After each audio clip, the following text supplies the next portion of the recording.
അതിൻ്റെ അഭിപ്രായം ഇടതുമുന്നണിയിലെ ബഹുമാനരായ നേതാക്കൾ തന്നെ പറഞ്ഞു കഴിഞ്ഞല്ലോ. CPIയുടെ അഖിലേന്ത്യാ നേതാവ് ശ്രീമതി ആനി രാജ പറഞ്ഞത് ഒരു നിമിഷം പോലും തുടരാൻ അർഹതയില്ല, പെട്ടെന്ന് രാജിവെക്കണമെന്നാണ്. അതിലപ്പുറം ഞങ്ങളെന്താ പറയേണ്ടത്? സത്യത്തിൽ സിനിമാ മേഖലയിലുള്ള ഒരു തൊഴിൽ മേഖലയാണ്. അവിടെ സ്ത്രീകൾ സുരക്ഷിതരല്ല എന്നുള്ള കാര്യങ്ങളാണ് ഓരോ ദിവസവും പുറത്തു വരുന്നത്. പീഡനങ്ങൾ ഏറ്റുവാങ്ങി അവിടെ നമ്മുടെ സഹോദരിമാർ ആ തൊഴിൽ മേഖലയിൽ തുടരാൻ വേണ്ടി സർവ്വതും ത്യജിക്കുകയായിരുന്നു. അവരതിനുവേണ്ടി നിർബന്ധിക്കപ്പെടുകയായിരുന്നു. സമൂഹ മധ്യത്തിൽ മിന്നിത്തിളങ്ങുന്ന നക്ഷത്രങ്ങളെന്ന് വിചാരിക്കുന്ന പലരുടെയും തനിനിറമാണ് നമ്മൾ പുറത്തു വന്നുകൊണ്ടിരിക്കുന്നത്. ഈ കാര്യത്തിൽ സർക്കാരിൻ്റെ നിലപാടുകളാണ് ഏറ്റവും വിചിത്രമായിട്ടുള്ളത്. പണ്ട് ഒരു നടി പരസ്യമായി പീഡിപ്പിക്കപ്പെട്ടതിനെ തുടർന്നാണ് ഗവൺമെൻറ് സിനിമാ മേഖലയിലെ പ്രശ്നങ്ങൾ പഠിക്കാൻ ഒരു കമ്മിറ്റിയെ വെച്ചത്. സത്യത്തിൽ റിട്ടയർഡ് ജസ്റ്റിസാണ് ഹേമ. അതിനൊരു കമ്മീഷൻ്റെ പദവി കൊടുത്തില്ല, കമ്മിറ്റിയായിട്ടാണ് വെച്ചത്. ആ കമ്മിറ്റി ഫലപ്രദമായി അന്വേഷിച്ചു. നമ്മുടെ ഖജനാവിൽ നിന്ന് 1 കോടിയിലധികം രൂപ ചെലവഴിച്ച് അവരന്വേഷണം നടത്തി റിപ്പോർട്ട് ഗവൺമെൻറ്റിന് കൊടുത്തു. ഒരു ഗവൺമെൻറ്റിൻ്റെ കാലാവധി 5 കൊല്ലമാണ്. പക്ഷെ 4.5 കൊല്ലമാണ് ഈ റിപ്പോർട്ട് ഗവൺമെൻറ് പൂർത്തിവെച്ചത്.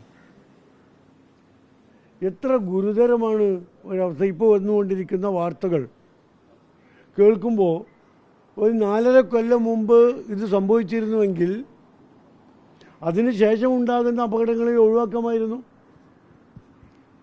ഇത്തരം ആളുകൾക്ക് നീതി കിട്ടാൻ ഈ 4-5 കൊല്ലം കാത്തിരിക്കേണ്ടി വരുമായിരുന്നില്ല. ഇപ്പോൾ രജിസ്റ്റർ ചെയ്ത കേസ് MLAക്കെതിരെയും മറ്റ് നടന്മാർക്കെതിരെയും ഒക്കെ രജിസ്റ്റർ ചെയ്ത കേസ് 4.5 കൊല്ലം മുമ്പ് ചെയ്തിരുന്നുവെങ്കിൽ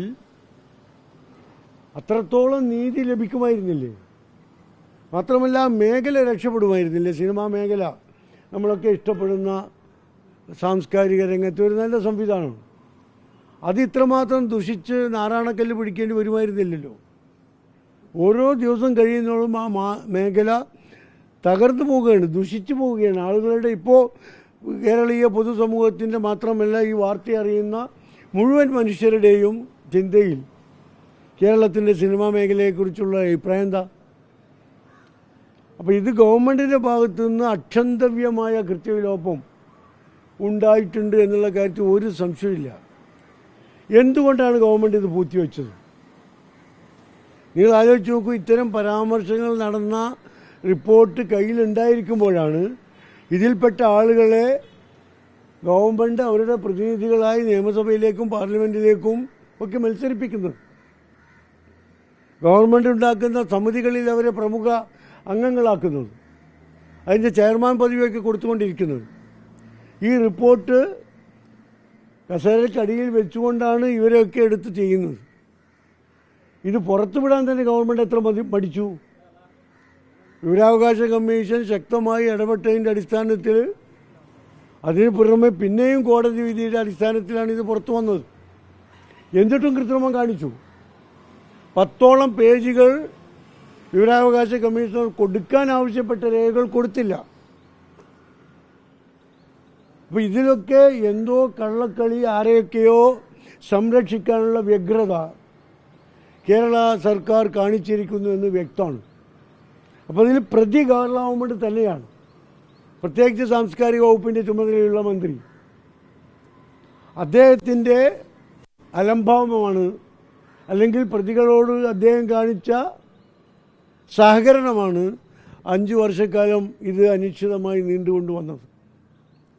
ഇനിയെങ്കിലും ഇപ്പോൾ കേസെടുക്കുന്നുണ്ട്, ബലാത്സംഗത്തിന് കേസെടുക്കുന്നു, ജാമ്യമില്ലാത്ത കേസെടുക്കുന്നു, ഒക്കെ ശരിയാ. എറണാകുളത്ത് 6-7 കേസെടുത്തു, തിരുവനന്തപുരത്ത് ഒരു കേസെടുത്തു, ഒക്കെ നടന്മാർ മാത്രമല്ല സാങ്കേതിക വിദഗ്ധരും സിനിമാ രംഗത്ത് പ്രവർത്തിക്കുന്ന ഫിഫ്കയുടെ അംഗങ്ങളടക്കമുള്ള പ്രസിഡന്റ് അടക്കമുള്ള സാങ്കേതിക വിദഗ്ധരൊക്കെ ഇതിൽ പ്രതികളായിട്ടുണ്ട്.